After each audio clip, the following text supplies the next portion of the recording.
menghadapi monumen pengujian magis. Saat menampilkan kata-kata menyakitkan yang besar, pemuda itu berdiri tanpa ekspresi.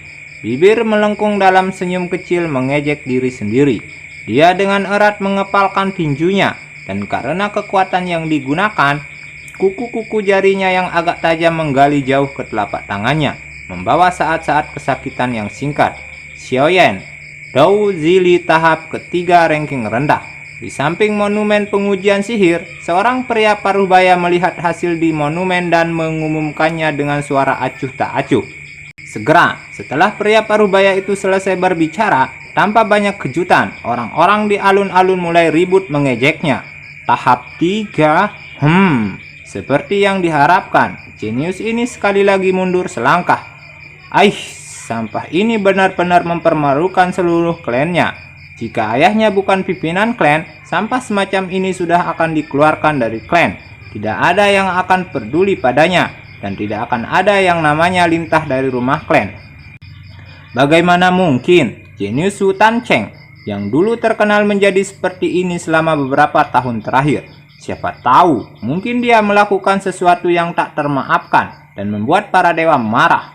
Ejekan dan tawa yang diarahkan kepadanya datang dari segala arah dan beresonansi di telinga pemuda yang tak bergerak itu, seolah-olah menusuk hatinya. Dia tidak bisa menahan napas. Dia mengangkat kepalanya untuk mengungkapkan wajah lembut dan tidak dewasa. Mata hitam legam melirik melewati orang seusianya yang mengejeknya juga. Bibirnya yang sebelumnya penuh dengan cemoohan berbalik untuk mengisi dengan kepahitan sebagai gantinya.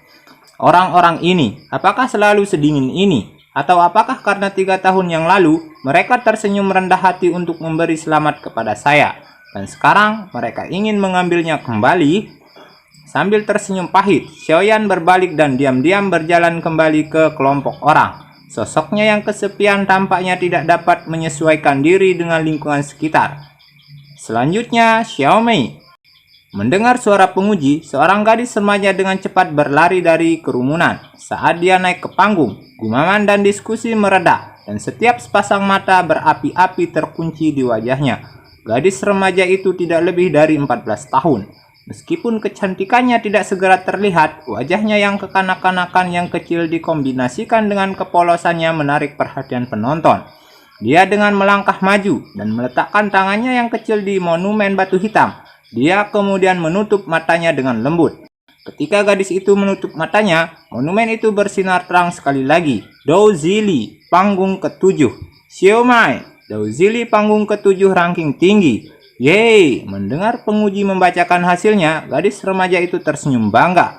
Tahap 7 Dou Zili, sangat mengesankan. Kalau begitu terus, dalam 3 tahun ini, dia akan dinamai Douze sejati. Dia benar-benar cocok dengan nama bibit klan. Mendengar pujian bulat datang dari kerumunan, senyum gadis itu menjadi lebih lebar. Kesombongan, godaan yang tidak bisa ditolak oleh begitu banyak gadis. Sambil mengobrol dengan sesama saudara perempuan anggota, garis pandangnya berkelok-kelok melalui orang-orang di sekitarnya dan mendarat di sosok kesepian dari mereka. Mengerutkan alisnya untuk beberapa saat, dia akhirnya memutuskan untuk tidak berjalan. Di antara mereka berdua sudah ada celah besar. Melihat kinerja Xiaoyan beberapa tahun terakhir ini, pada saat upacara Adultot datang, dia hanya akan bisa ditempatkan di jajaran anggota klan tingkat bawah.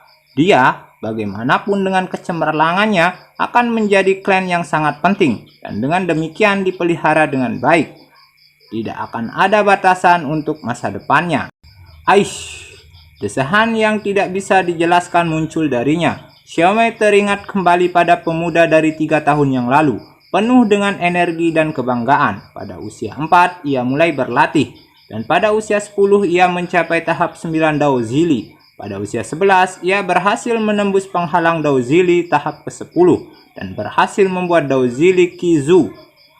Dia menjadi Douze termuda di klan sejak 100 tahun terakhir. Pada saat itu, kepercayaan dirinya dan kekuatannya yang tidak terukur menarik banyak remaja muda yang tentu saja termasuk Xiaomai. Namun, jalan seseorang jenius selalu berliku. 3 tahun yang lalu, pemuda jenius yang ketenarannya mencapai puncak absolut ini menerima pukulan paling kejam.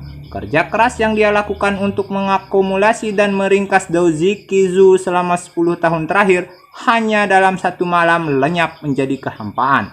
Semua Daozili dalam tubuhnya perlahan menghilang seiring waktu dan sebaliknya rasa iba baginya tumbuh. Sebagai hasil dari kehilangan Daozili, kekuatan fisiknya menurun juga. Dari posisi jenius, dalam satu malam ia jatuh di bawah rata-rata orang. Pukulan semacam ini membuat pemuda kehilangan keinginannya untuk melanjutkan pelatihan. Penghormatan yang tidak pernah dikaitkan dengan anak ini perlahan-lahan berubah menjadi penghinaan dan ejekan. Berdiri begitu tinggi ke atas dan jatuh ke bawah. Kejatuhan seperti ini mungkin hanya salah satu yang tidak akan pernah bisa dia pulihkan. Selanjutnya, Xiao Shun-er. Di antara keributan itu, suara penguji terdengar lagi. Mengikuti panggilan nama yang sangat terkenal ini, sekelompok orang langsung terdiam. Setiap tatapan berbalik. Di tengah-tengah perhatian adalah seorang gadis remaja yang mengenakan gaun ungu, berdiri dengan elegan di sana. Wajahnya yang tenang, lembut, dan rapi, benar-benar tidak terpengaruh oleh banyak pandangan dari kerumunan. Sikapnya yang tenang dan acuh tak acuh bisa dibandingkan dengan mekarnya bunga teratai. Pada usia yang begitu muda, dia sudah memiliki suasana seorang wanita yang halus. Akan sulit membayangkan bagaimana ia akan mempengaruhi kota dan bangsa begitu dia tumbuh dewasa. Gadis berpakaian ungu ini, jika dibandingkan dengan Xiaomei dalam hal kecantikan, jelas beberapa liga di atas. Tidak heran jika orang banyak akan melakukan tindakan seperti ini. Mengambil langkah kecil dan anggun, gadis bernama Xiao Shun-er berjalan di depan monumen batu. Dia mengulurkan tangan kecilnya dan lengan ungu dicampur dengan benang hitam dan emas jatuh di lengannya, mengungkapkan pergelangan tangan seputih salju halus. Dia menyentuh monumen itu dengan ringan. Dalam keheningan, monumen bersinar sekali lagi. Daozili, panggung ke-9 ranking tinggi. Melihat kata-kata di monumen, seluruh alun-alun menjadi sangat sunyi. Dia benar-benar mencapai tahap ke-9, sungguh menakutkan. Posisi pangkat tertinggi termuda di klan telah diambil, tanpa sedikit pun keraguan oleh Nona Xiao Shun-er. Setelah keheningan, beberapa remaja tidak bisa membantu tetapi bersiul. Peluit mereka penuh hormat dan kagum. Daozili sangat penting untuk menjadi Daoze. Daozili terbagi menjadi 10 tahap yang berbeda. Dan ketika tubuh memperoleh 10 tahap Daozili, itu bisa lebih baik menyingkat Daojikizu menjadi Daoze yang dihormati. Di tengah kerumunan orang, Xiaomei menatap gadis berpakaian ungu di depan monumen dengan sedikit cemburu. Melihat hasil di monumen, penguji paruh baya yang biasanya acuh tak acuh tersenyum, menghadapnya dan memberi selamat padanya. Nona Shun-er, setengah tahun kemudian Anda harus bisa memadatkan Dokizizu. Jika Anda berhasil, Anda akan menjadi Daoze pada usia 14 tahun. Orang kedua yang melakukannya di Clan Xiao. Tentu saja orang kedua. Pertama adalah jenius yang paling jatuh, Xiaoyan. Terima kasih. Gadis remaja itu menganggukkan kepalanya dengan ringan. Wajahnya yang tenang menunjukkan sedikit kebahagiaan karena pujiannya. Dia diam-diam berbalik dan di tengah-tengah perhatian orang banyak perlahan-lahan berjalan ke pemuda yang ditindas di belakang kelompok. Saudara Xiaoyan, di sisi pemuda, gadis remaja itu berhenti. Dia menghadap Xiaoyan dan membungkuk dengan hormat. Wajahnya yang cantik dan lembut menunjukkan senyum elegan yang akan membuat gadis-gadis di sekitarnya cemburu. Kualifikasi apa yang saya miliki saat ini bagi Anda untuk memanggil saya itu? Dia menghadapi gadis yang bisa dianggap mutiara klan yang bersinar dan berkata dengan pahit. Dia setelah sedih untuk waktu yang sangat singkat terus mempertahankan rasa hormatnya. Brother Xiaoyan, Anda pernah berkata kepada Shun-er sebelumnya, untuk menghadapi apapun, pertama-tama seseorang harus bisa melepaskannya. Seseorang harus benar-benar bebas ketika dia bisa menerima dan melepaskannya dengan mudah. Xiao Shun-er berkata dengan lembut, wajahnya yang tersenyum penuh kehangatan. Hahaha, benar-benar gratis. Saya hanya tahu bagaimana mengatakannya. Lihat saya sekarang, apakah saya terlihat seperti orang bebas? Dunia ini bukan milikku untuk memulai.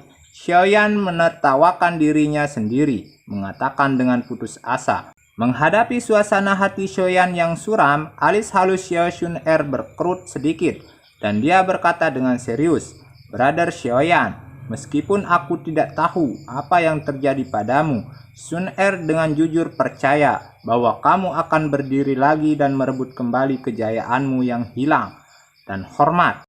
Dia berhenti sejenak, wajahnya yang putih pucat memerah sedikit. Saat itu ada banyak orang yang tertarik padamu. Hahaha, mendengar kebenaran sepenuh hati gadis itu, dia tertawa canggung tetapi tidak mengatakan apa-apa lagi.